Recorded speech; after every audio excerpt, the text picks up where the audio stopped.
ವಿಧಾನಸಭೆಯ ಸದನದಲ್ಲಿ ಕೋಲಾಹಲ. ಹನಿ ಟ್ರ್ಯಾಪ್ ಬಗ್ಗೆ ತನಿಖೆಗೆ ಕೇಸರಿ ಪಡೆ ಪಟ್ಟು. ಸಿಎಂ ಕುರ್ಚಿಗಾಗಿ ಸಿಡಿ ಎಂದು ಬಿಜೆಪಿ ಕಿಡಿ.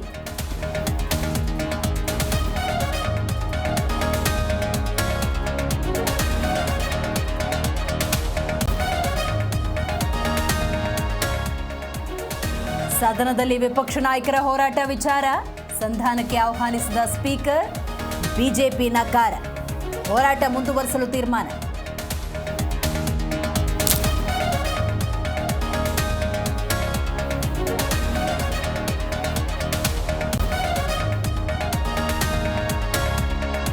ಉನ್ನತ ಮಟ್ಟದ ತನಿಖೆ ಎಂದ ಪರಮೇಶ್ವರ್.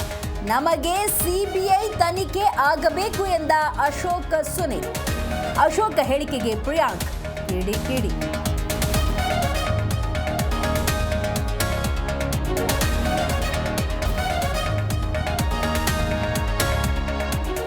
ನಾಳೆ ಕರ್ನಾಟಕ ಬಂದ್ಗೆ ವಾಟಾಳ್ ಕರೆ.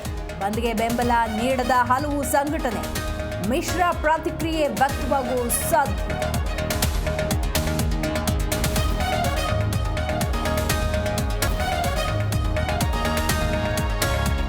ಡೆಲಿಮಿಟೇಷನ್ ವಿರುದ್ಧ ಸ್ಟಾಲಿನ್ ಸಮರ. ನಾಳೆ ವಿವಿಧ ರಾಜ್ಯಗಳ ಸಿಎಂಗಳೊಂದಿಗೆ ಮೊದಲ ಸಭೆಗೂ ಮುನ್ನ ವಿಡಿಯೋ ಬಿಟ್ಟ ತಮಿಳುನಾಡು ಸಿಎಂ.